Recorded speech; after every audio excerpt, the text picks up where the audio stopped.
오늘 함께 읽었던 이 본문의 말씀으로 이기셨습니까? 라는 제목으로 함께 잠시 말씀의 은혜를 나누고자 합니다.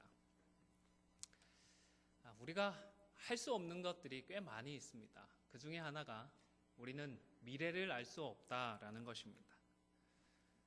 사실 미래를 알 수 없다는 사실이 우리에게 은혜이고 복이기도 합니다. 어떻게 정해졌는지가 알 수 없으니까 나름의 긍정적인 소망들, 기대들, 희망을 가지고 미래를 준비할 수 있기 때문입니다. 하지만 동시에 좀 불안한 것도 사실입니다. 이게 노력하지만 될까? 내가 애쓴다고 열매들이 제대로 맺혀질까? 걱정이 되고 염려가 되고 불안이 되는 것입니다.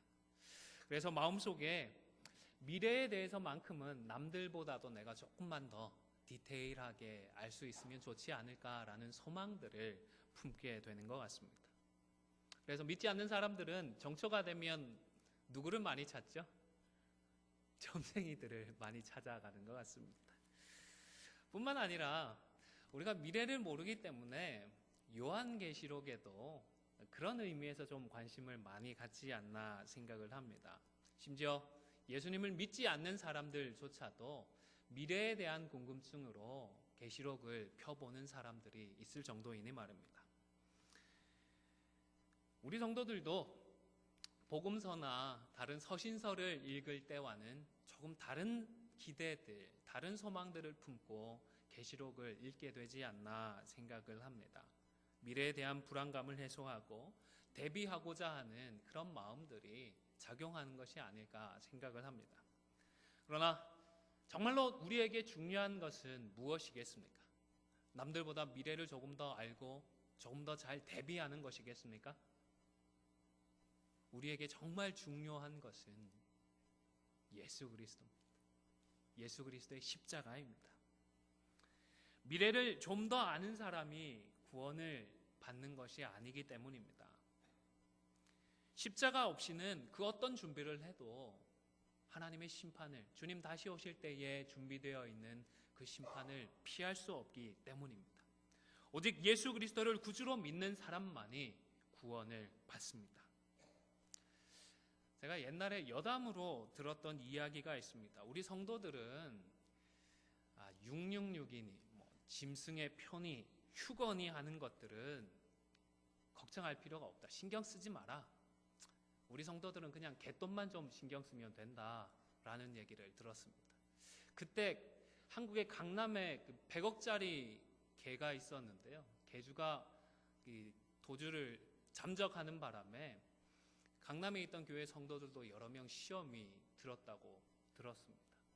계시록 얘기하고 짐승의 편이 휴건이 얘기하다가 왜 갑자기 갯돈을 얘기하나 하실 텐데, 계시록을 보면 아마 갯돈 때문에 큰 일이 난다고 그러죠. 이해가 안 되십니까? 아마 갯돈에서 큰 일이 일어난다는 거를 이렇게 농담을 했었습니다. 계시록을 주신 의도와 목적을 우리가 잘 이해하면서 계시록을 읽어야 합니다. 어느 한 가정에서 가정 예배를 자녀들과 한글 성경을 읽으면서 예배를 드렸습니다.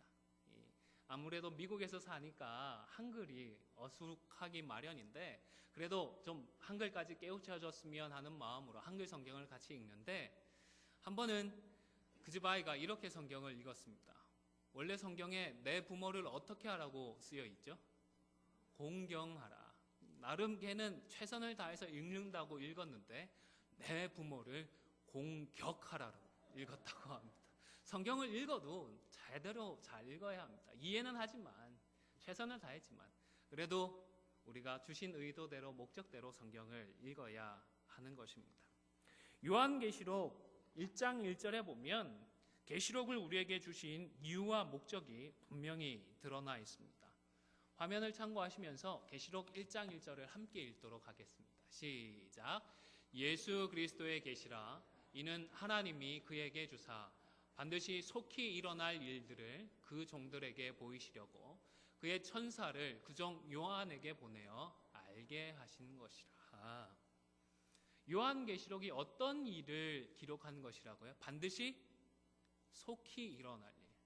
반드시 천천히 나중에 먼 미래에 일어날 일이 아니라 속히 일어날 일을, 그리고 또 누구에게 보여주시겠다고요?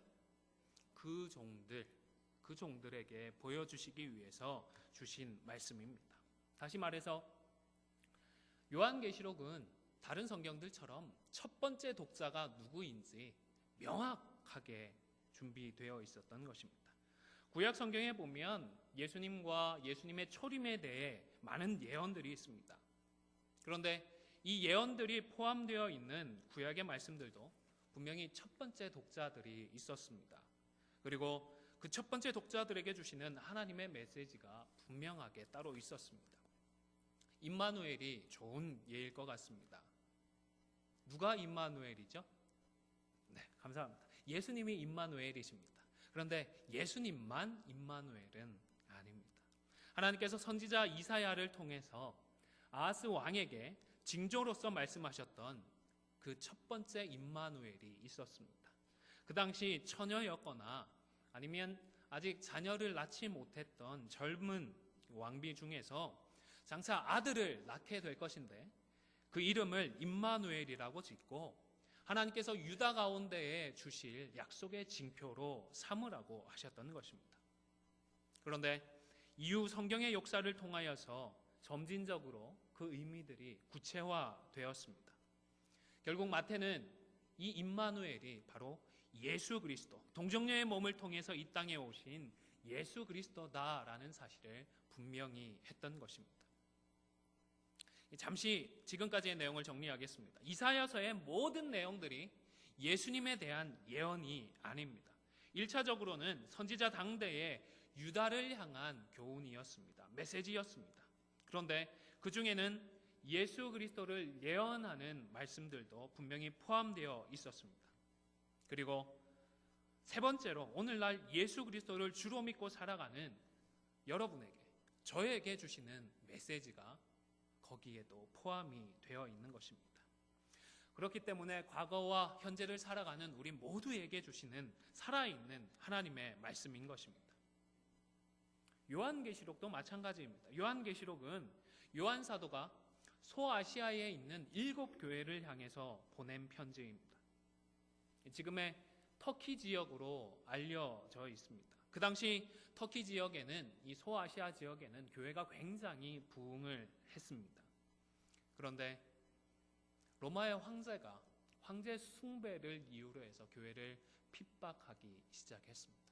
한 분 하나님만을 신앙하고 하나님만을 경배하는 기독교 신자들을 인정하지 않고 핍박하기 시작했던 것입니다. 이와 같이 힘들고 어려운 현실들 앞에 일부이기는 했지만 하나님 왜 이런 일까지 우리에게 허락하십니까? 하나님 우리를 사랑하신다면서요. 우리를 위해서 독생자까지 보내어 주셨는데 왜 이런 일을 우리에게, 이런 어렵고 힘든 현실을 우리에게 허락해 주십니까? 의문을 갖기도 했던 것입니다. 이런 상황 가운데 처해 있는 성도와 교회들에게 요한계시록을 통하여서 그럼에도 불구하고 교회와 성도는 하나님 앞에서 바른 모습을 가져야 하고, 그리고 앞으로의 상황이 더 좋아지는 것이 아니라 더 어렵고 치열하고 고통스러운 현실이 찾아올 수도 있겠지만 믿음으로, 예수 그리스도를 신앙하는 그 믿음으로 살아야 할 것을 권면을 하는 것입니다. 이것이 당시에 첫 번째 독자들에게 요한계시록을 통하여 주고자 하셨던 하나님의 메시지이고, 그 다음으로 이제 우리를 살아가는, 오늘을 살아가는 우리들에게 주시는 말씀의 의미가 있는 것입니다. 서두에 말씀을 드렸듯이 미래에 대한 호기심이나 걱정은 우리가 쉽게 풀 수 없다는 것을 알면서도 체념이 되거나 포기하기 어려운 그런 과제인 것 같습니다. 계시록을 읽으면서도 우리의 미래에 대해서 하나님께서 특별하게 숨겨두신 것이 있고, 혹 내가 그것을 깨달을 수 있지는 않을까, 드러내놓고는 아니더라도 막연하게나마 그런 소망들을 품게 되는 것 같습니다. 여러분, 하나님은 그런 숨겨진 비밀들을 우리가 깨달을 수 있는 다른 여지를 남겨주시지 않으셨습니다. 왜냐하면 요한계시록이 성경의 마지막 성경이기 때문입니다. 구약 성경에 숨겨져 있던 예언의 말씀들은 신약 성경이 주어짐으로 하여서 우리가 명확하게 이해하고 깨달을 수가 있습니다. 구약시대 때 하나님께서 이렇게 말씀하셨던 것들이 결국에는 이것을 위해서 예수 그리스도를 향하여서 주신 말씀이었구나. 신약 성경을 통해서 우리는 분명하게 알 수 있지만 혹 계시록에 숨겨진 하나님의 메시지가 있다 하더라도 우리는 그것을 비교해서 깨달아 알 수 있는 다른 성경이 주어져 있지 않습니다. 우리는 이 사실을 기억해야 합니다. 베드로 사도는 예언은 사사로이 풀지 말라고 권면을 했습니다. 베드로후서 1장 20절 말씀을 같이 한번 읽겠습니다. 시작. 먼저 알 것은 성경의 모든 예언은 사사로이 풀 것이 아니니. 아멘. 개인적으로 사사로이 풀 것이 아니라는 말씀은 앞서 말씀드린 것처럼 성경의 다른 구절들을 참고로 해서 분명하게 그 뜻을 확인해야 한다는 의미라고 저는 믿습니다. 자, 이제 오늘 본문으로 돌아가 보도록 하겠습니다. 오늘 본문에는 한 전쟁에 대한 묘사가 기록이 되어 있습니다. 전쟁은 전쟁인데 어디에서 일어났던 전쟁이죠? 네, 하늘에서 일어난 전쟁입니다. 이 하늘은 우리가 눈으로 보는 저기 위에 있는 그런 하늘은 아닙니다. 천사와 같이 영적인 존재들이 존재하는 그런 영역을 의미하는 것 같습니다. 그런데 바로 이곳에서 큰 전쟁이 일어났습니다. 미가엘을 위시로 한 한쪽의 그룹이 있고 그리고 옛뱀이나 용으로 표현되는 또 다른 한 세력이 있었습니다. 그리고 양쪽이 치열하게 싸웠는데 용과 그를 추종하는 세력들이 이기지 못하고 그만 땅으로 내어 쫓기고 말았습니다. 그런데 여러분 이 내용을요 전쟁 기자가 자신의 눈으로 직접 목격했던 전쟁의 참상을 글로 생생하게 표현하는 그런 신문 기사 정도로 생각을 하시면 무리가 있습니다. 요한계시록이 기록된 장르가 묵시라고 하는 문학적인 장르를 사용했기 때문입니다. 묵시문학이라고 하는 것은 신약 성경이 주어지기 전부터 해서 주후 한 100년 정도까지 유대 사회에서 굉장히 유행했던 문학 장르입니다. 그 시기에 더 이상 하나님의 말씀이 주어지지 않았습니다. 말라기를 끝으로 해서 더 이상 하나님의 말씀이 주어지지 않았는데 그들의 현실이 녹록지 않다 보니 나름 문학 작품을 통하여서 서로를 위로하고 격려했습니다. 영웅적인 이야기들, 상상 속에나 있을 법한 그런 그럴듯한 이야기를 통하여서 신앙인들을 격려하고 위로하고자 했던 것입니다. 아마 오늘날로 하면 SF 영화 정도를 생각하시면 어떨까 싶습니다. 작년에는 그래도 제가 좀 여유가 있어서 한국 드라마를 하나 인상적으로 봤었는데요. 제목이 도깨비였습니다. 혹시 보신 분이 계실지 모르겠는데요. 도깨비에 묘사된 내용들이 정말로 생생하고 자연스럽고 그럴듯하게 보였는데 그게 사실인가요? 사실이 아닌가요? 사실이 아닙니다. 그냥 허구적인 이야기입니다. 그냥 그 드라마나 영화를 통하여 전달하고자 하는 메시지나 감동이 중요한 것이지 우리가 TV를 통하여서 극장의 화면을 통하여서 직접 봤던 그 내용들 자체가 중요한 것이 아닌 것입니다. 계시록 12장의 이 전쟁도 미가엘과 그리고 옛뱀의 싸움이라고 하는 그런 이미지에 익숙한 성도들에게 사용을 했던 이미지입니다. 소아시아에 있었던 7교회 성도들은 그 내용을 듣게 되었을 때에 편지를 통하여 이 내용을 읽게 되었을 때에 이 내용이 바로 예수님께서 십자가에서 죽으시고 부활하신 그 사건에 대한 설명이라는 사실을 알았던 것입니다. 빼앗긴들에도 봄은 오는가라고 하는 유명한 시가 있습니다.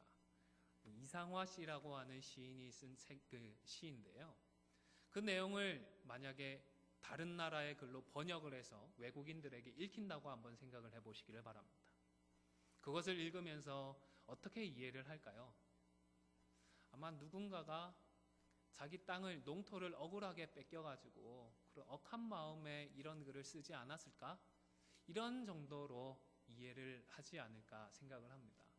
그런데 일제의 그 고통 속에 있었던 우리의 선배들, 또 그 시대를 알고 있는 우리들이 이 시를 읽을 때에는 그 구체적인 내용이 일제에 빼앗겼던 조국에 대한 그 내용을, 감정을 표현한 시다라는 것을 대번에 이해를 할 수가 있습니다. 마찬가지인 것입니다. 계시록에 표현되어 있는 이 문학적인 이미지들은 뭔가 특별한 미래에 있을 신기한 내용을 미리 알려주시는 것이 아니라 사실은 그 시대 초대교회 성도들에게 예수 그리스도의 십자가와 그 부활을 통하여서 영적인 전쟁이 있었고 우리 주님께서 승리하셨고 사단 마귀는 그만 모든 권세를 상실하고 말았다, 잃고 말았다는 사실을 말씀해 주시는 것입니다.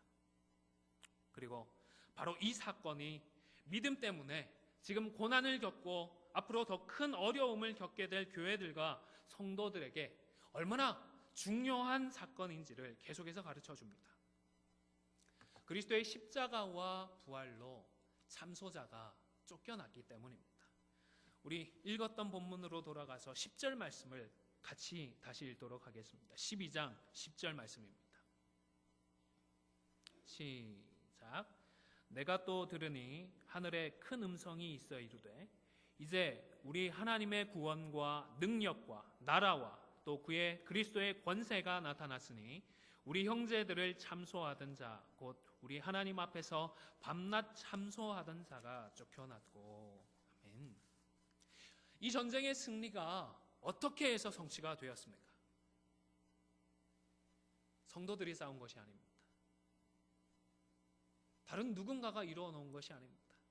그것은 바로 하나님의 구원, 하나님의 능력, 그리고 하나님의 나라와 우리 예수 그리스도의 권세로 이루어진 승리라는 것입니다. 이것은 바로 십자가와 부활을 의미합니다. 하나님 앞에서 우리 성도들을, 바로 저와 여러분들을 참소하던 그 사탄 마귀가 십자가와 부활 때문에 자신의 모든 권세를 이제는 잃어버리고 쫓겨나고 말았다는 것입니다.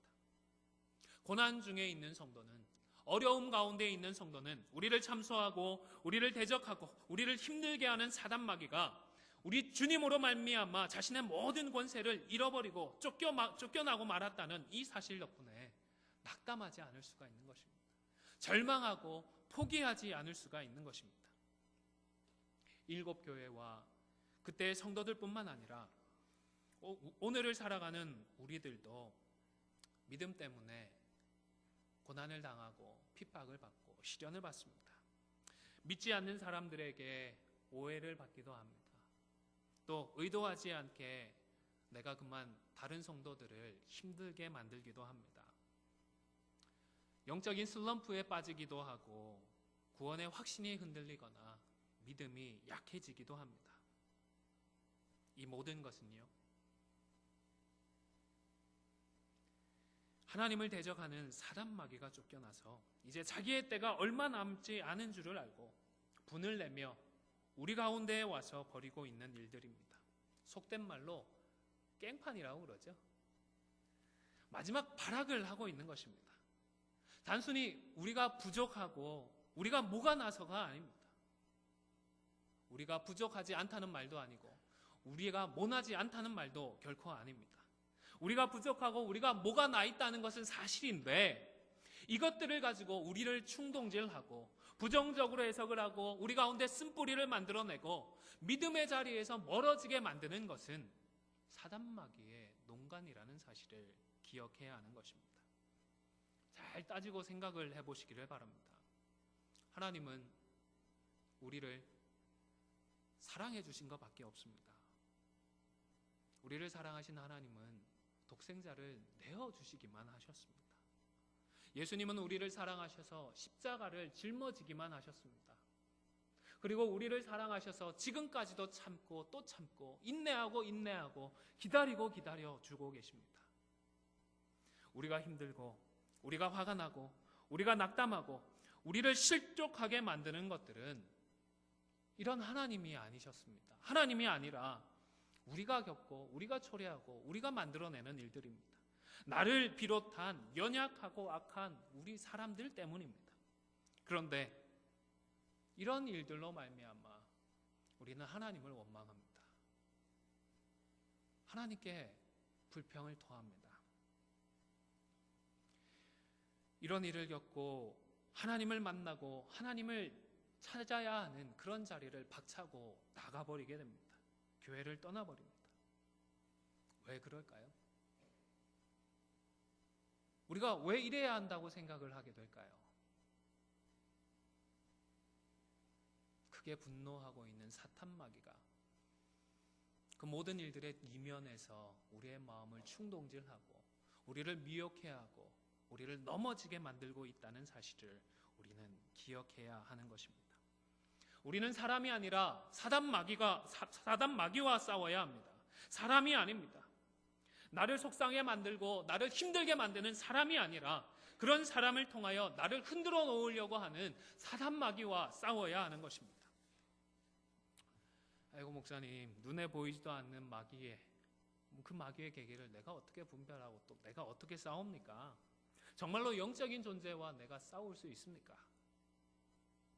아마 이런 종류의 걱정이나 염려가 되실 줄로 압니다. 그러나 이런 걱정은 하지 말라고 오늘 사도 요한은 계시록을 기록하고 있는 것입니다. 왜냐하면 하나님의 권세, 하나님의 구원, 하나님의 나라와 그리고 예수 그리스도의 권세로 사단 마귀는 이미 쫓겨나 있기 때문입니다. 우리가 조금만 더 버티기만 하면 완전히 끝나는 싸움이라는 것입니다. 우리가 싸워서 이기라는 것이 아니라 너희는 말씀으로 인내하고 버티라는 것입니다. 다만 완전히 마무리되지 않았기 때문에 완전히 마무리될 그날까지 잘 말씀으로 믿음으로 버티자는 것입니다. 이 결정적인 싸움 이전에 원래 사단은 참소자였습니다. 하나님 앞에 나아가 우리를 참소하였습니다. 욥의 경우를 알면 쉽게 이해가 되실 것 같습니다. 그는 당대의 의인으로 불릴 만한 사람이었습니다. 하지만 사단은 하나님께 나아가서 그가 하나님께서 주신 축복들 때문에 하나님 앞에 의롭게 행하고 있다라며 모함을 했습니다.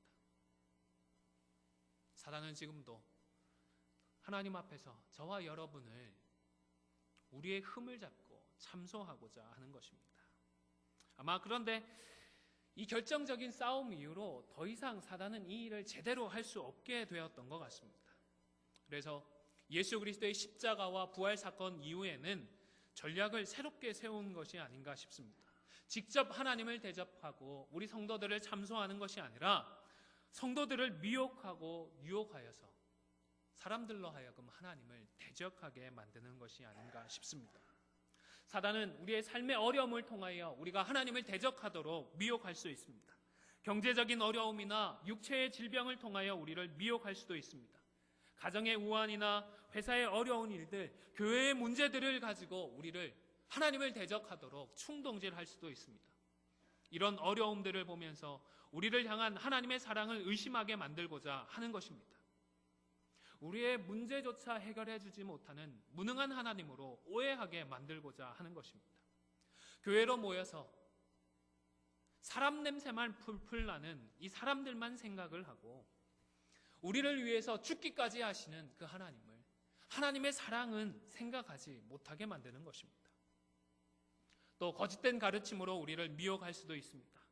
성경이 오류투성이라든지 성경의 가르침대로는 우리가 살아갈 수가 없다라고 미혹을 하는 것입니다. 이런 의혹들, 의심들, 미혹들 들 수는 있다 싶습니다. 우리의 생각, 우리의 마음대로 어떻게 할 수가 없기 때문입니다. 생각이나 감정 대부분은 솔직합니다. 또한 미혹을 받기만 하는 것이 아니라 부분적으로 실패하고 때때로 넘어질 수도 있습니다. 그러나 여러분, 우리 주님께서 이미 승리하신 싸움입니다. 어떻게 하자고요? 버티자고요. 싸워서 이겨야 하는 것이 아니라 이미 승리한 싸움이기 때문에 버티고 참고 인내하면 되는 것입니다. 뒤돌아서서 돌아가는 것이 아니라 넓은 길로 옮겨 타는 것이 아니라 이 좁은 길을 끝까지 인내함으로 완주해야 하는 것입니다.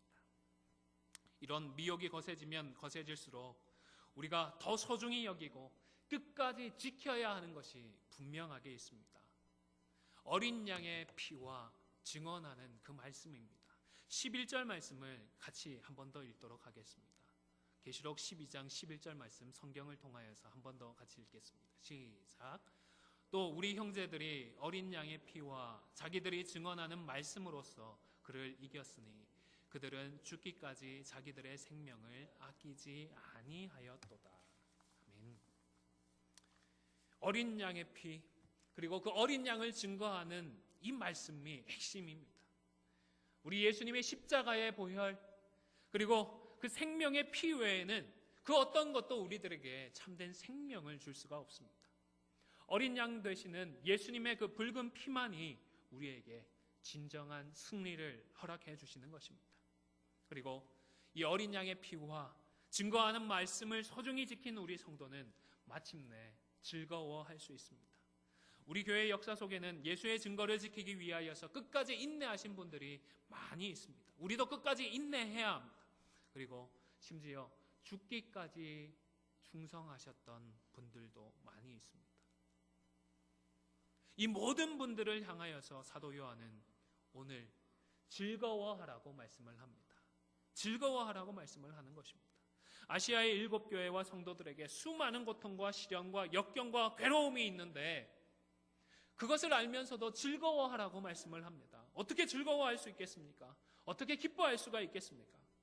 앞으로 지금보다도 더 어려운 현실들이 기다리고 있는데 도대체 어떻게 즐거워하고 기뻐할 수가 있다는 말입니까? 이미 믿음을 지키다가 죽고 말았는데 또 어떻게 더 즐거워할 수가 있습니까? 그것은 주님만 이기신 것이 아니라 믿음의 사람들 역시 이미 승리했기 때문입니다. 이미 이겼기 때문입니다. 11절 말씀을 우리가 읽었던 것처럼 여러 형제가 이미 이겼다, 앞으로 이길 것이다 라는 말씀이 아니라 이미 너희는 이겼다라는 사실을 분명히 선언하고 있는 것입니다. 예수님만 이긴 것이 아니라 어린 양의 피와 증언하는 말씀을 통하여서 우리 모든 믿음의 형제와 자매들 또한 이겼다는 것입니다. 비록 마지막 발악을 하는 사단마귀 때문에 순교를 당하는 일까지 생기기도 하지만 그럼에도 불구하고 실패하고 그럼에도 불구하고 더 이상 어찌할 수 없는 것이 아니라 이겼다라는 것입니다. 여러분, 교회의 분위기, 교회의 규모, 교회의 재정 상태 같은 것으로 우리가 이기는 것이 아닙니다. 우리가 이 땅에서 성취해 놓은 것들, 물질적인 부, 또 잘 장성한 자녀들, 그런 것들로 우리가 이기는 것이 아닙니다. 여러분은 승리자이십니까? 패배자이십니까? 아멘. 감사합니다. 우리 안디옥 교회는 이겼을까요? 졌을까요? 아멘. 이겼습니다. 왜입니까? 어린 양의 피, 그리고 그를 증거하는 말씀들이 우리에게 있기 때문입니다. 여러분의 마음을 어린 양의 보혈의 피로 적셔 놓으셨습니까? 여러분의 생각을 그분을 증언하는 살아있는 말씀으로 채워 놓으셨습니까? 우리의 마음과 생각에서 어린 양의 보혈과 그 증언하는 말씀이 분명하다면 우리 모두는 승리자인 것입니다. 새롭게 시작하는 2018년에 어린 양의 보혈과 증언하는 그 말씀으로 마침내 승리하고 즐거워하는 저와 여러분이 다 되시기를 주님의 이름으로 축원을 드립니다.